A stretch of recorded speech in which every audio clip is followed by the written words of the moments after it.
My name is Judy again, and I'm here to read you a story today. The story is Old MacDonald Had an Apartment House. It's written by Judith Barrett, and it's illustrated by Ron Barrett, who's her husband. Now, I want you to notice that this book is kind of beat up. I've had it a really, really long time. And when I got ready to read this to you, I looked at this and I thought, Judith Barrett? Now wait a minute. Isn't there somebody named Judy Barrett who writes stories for kids too? A really famous story, like Cloudy with a Chance of Meatballs? So I went and looked it up. And this is the very first story that she ever published for kids. And she was going by her real name, which is Judith. But then she changed it later on to Judy, just like I did. And this story happens to be a story about change. Some change happened because someone made it happen, and some change just happened just because. So here's the story. Old MacDonald had an apartment house. Old MacDonald had an apartment house with his wife and their dog. He didn't own the building. Fat Mr. Rental did. Old MacDonald was its super. Now, where we live out here on the West Coast, we don't always call the person who's in charge of the building the super, but that's short for the word superintendent. So when you say that Old MacDonald was the super, it means he's in charge. He polished the brass doorknobs when they got smudgy, mopped up the hallways when they got dirty, and sent up steam when it got cold.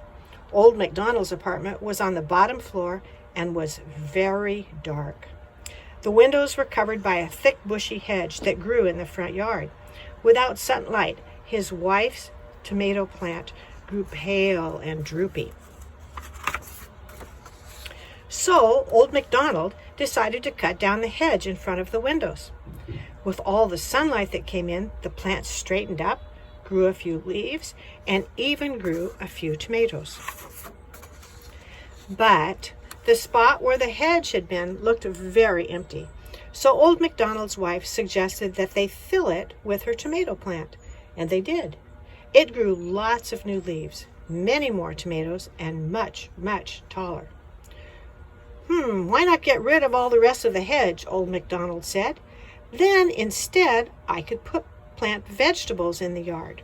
They're better looking than the hedge and much better tasting too. So he cut the whole hedge down to the ground, and in its place, he planted rows of corn and melons and beans and radishes. The fountain became a self-watering pea patch. The front yard had become a small farm, and the tenants were amazed. One of the tenants, Mrs. Katz, really didn't need 4 rooms anymore.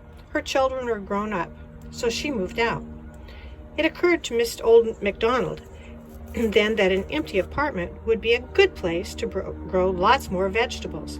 He quickly moved in some soil and proceeded to redecorate in late vegetarian style.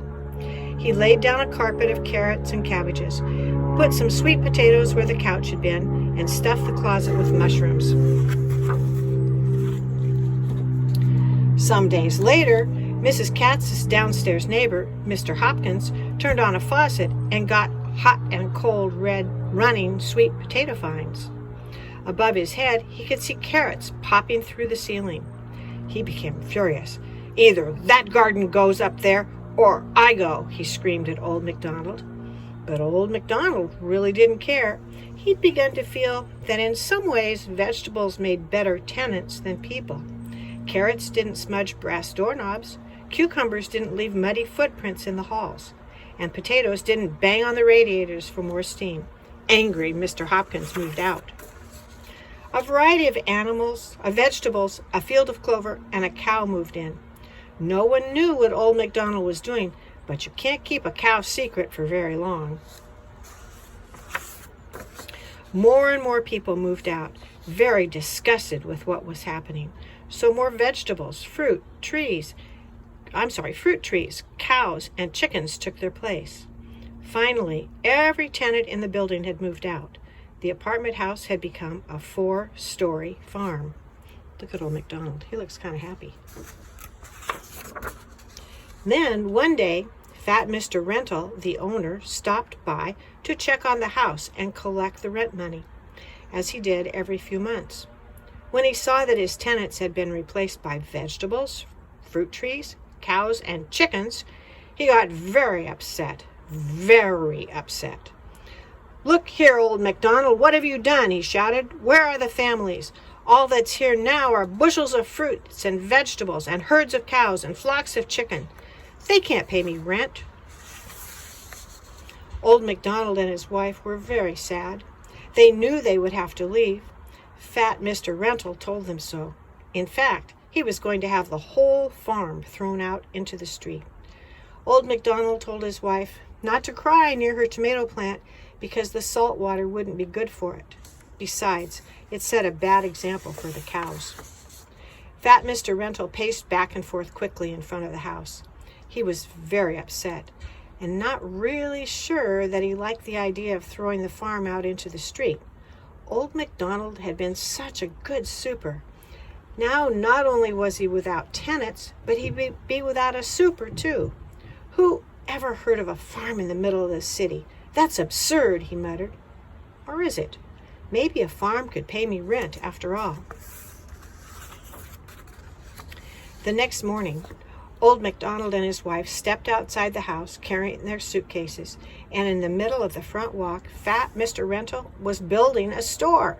There was a big sign that read, "Rental and MacDonald's Fruits and Vegetables, Fresh Milk and Eggs Hourly." Fat Mr. Rental waved at Old MacDonald and shouted, "Where are you going, partner? You grow the stuff and I'll sell it. Vegetables will pay me rent after all." On opening day, the store was jammed. Fat Mr. Rental made a very long speech in which he asked everyone to come in very often and to buy as much as they could. He asked Old MacDonald to say a few words, and he did. He said, "People, I am happy to have such fine vegetables as tenants. I hope you agree that good vegetables make good neighbors." The people applauded and then began to buy as much as they could. They came back day after day. Both the store and the farm thrived throughout the summer and fall. And even in winter, when the earth outside was frozen and covered with snow, things were still growing on the steam-heated farm. And that's the end of our story, Old MacDonald Had an Apartment House, about how some people dealt with change.